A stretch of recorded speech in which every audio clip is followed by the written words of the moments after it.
Final dos anos 60, Califórnia. O Estado Dourado. Um lugar onde os sonhos pareciam possíveis e a liberdade estava no ar. Era uma época de paz, amor e rock and roll. As pessoas se reuniam em festivais de música, dançando e celebrando a vida. Hippies se aglomeravam em Haight-Ashbury, buscando liberdade e iluminação. A contracultura florescia, desafiando normas e promovendo uma nova maneira de viver. O verão do amor prometia uma nova era.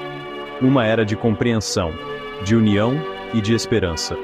As flores no cabelo simbolizavam a paz e a harmonia. No entanto, sob a superfície, a escuridão espreitava. Nem tudo era tão perfeito quanto parecia. Havia uma tensão crescente, uma sensação de perigo iminente. Uma escuridão que em breve explodiria, destruindo a tranquilidade. A violência estava à espreita, pronta para romper a bolha de paz. 20 de dezembro de 1968. Vallejo, uma cidade tranquila a nordeste de São Francisco, tornou-se palco de um pesadelo. Um lugar onde a calma foi substituída pelo medo. Um jovem casal, Betty Lou Jensen e David Faraday, estacionou na Lake Herman Road. Eles estavam ansiosos, cheios de expectativas para o futuro. Era o primeiro encontro deles, o amor jovem florescendo. Eles seguravam as mãos, sonhando com o que estava por vir. Mal sabiam eles que um predador espreitava na noite. A escuridão estava prestes a invadir suas vidas, mudando tudo para sempre. O Rambler marrom de David estava estacionado em um esconderijo de casal, um lugar para beijos roubados e promessas sussurradas. Por volta das 11 da noite, um carro parou atrás deles. Um homem emergiu, brandindo uma pistola calibre .22. Ele forçou os adolescentes aterrorizados a sair do carro. 5 tiros soaram, perfurando a noite. David jazia morto no chão, morto a queima-roupa. Betty Lou, desesperada para escapar, correu. Mas o assassino foi implacável. Ele a perseguiu, disparando mais 5 tiros em suas costas. Suas jovens vidas foram brutalmente extintas.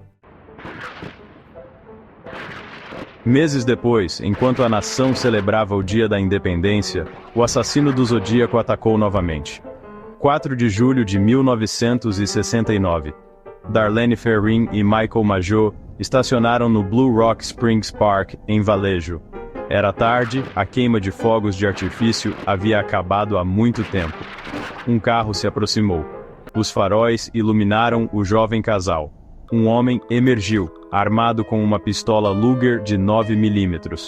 Ele atirou repetidamente no carro. Darlene foi atingida 5 vezes. Michael, baleado no rosto e no pescoço, sobreviveu para contar a história. O assassino desapareceu na noite.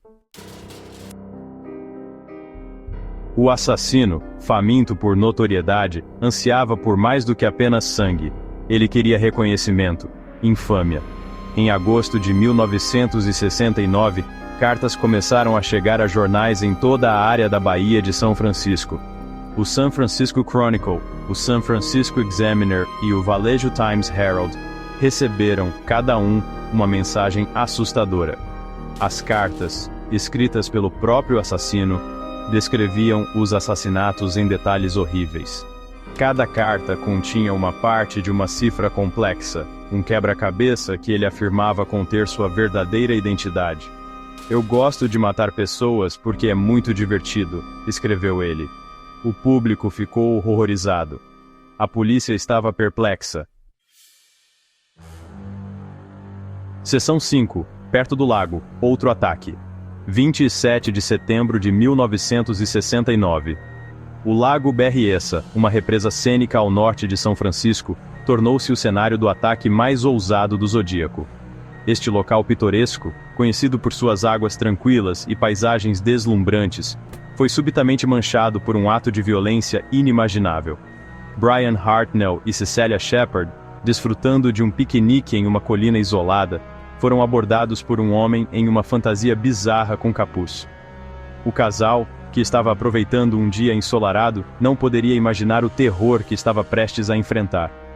O homem amarrou suas mãos e pés com pedaços de corda pré-cortados. A precisão e a calma com que ele executou essa ação sugeriam um planejamento meticuloso.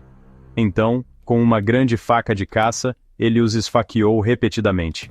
A brutalidade do ataque foi chocante, deixando marcas profundas tanto físicas quanto emocionais. Brian sobreviveu, mas Cecília sucumbiu aos ferimentos 2 dias depois. A luta pela vida de Brian foi intensa, e sua sobrevivência foi um milagre em meio a tanta tragédia. No carro deles, o assassino deixou sua assinatura, um símbolo de círculo com uma cruz. Este símbolo se tornaria sinônimo de medo e mistério, assombrando a região por anos. Seção 6. Assassinato em um táxi. O reino de terror do Zodíaco continuou, espalhando medo e pânico por toda a cidade. Era o dia 11 de outubro de 1969, uma noite que ficaria marcada na história. Paul Stine, um motorista de táxi, pegou um passageiro na esquina das ruas Mason e Geary em São Francisco. Ele não sabia que essa corrida seria sua última.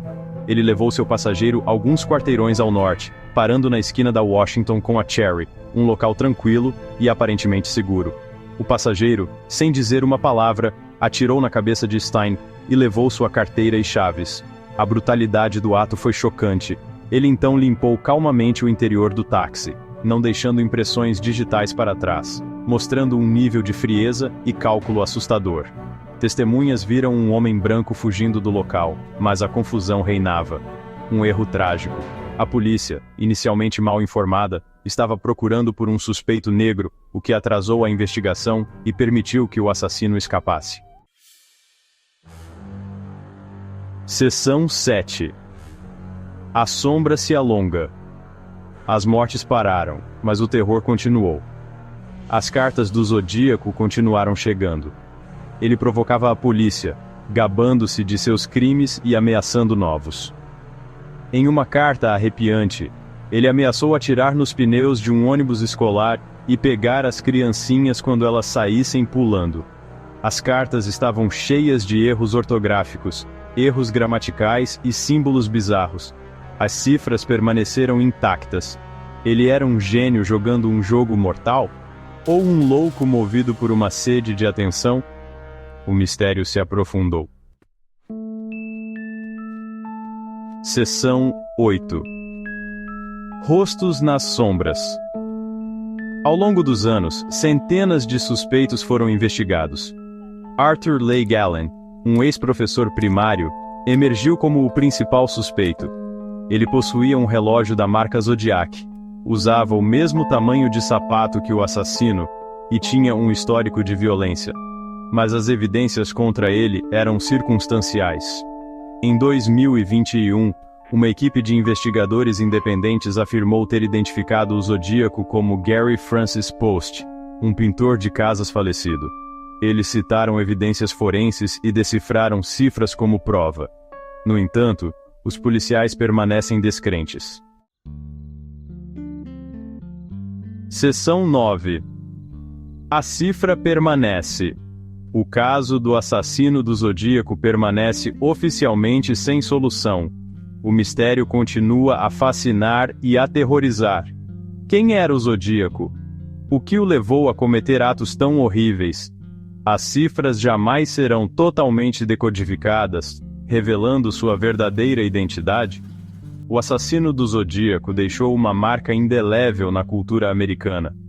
Ele se tornou um símbolo do mal. Um lembrete assustador de que mesmo no paraíso, a escuridão pode espreitar. O caso continua a inspirar livros, filmes e documentários, garantindo que a lenda do Zodíaco continue viva.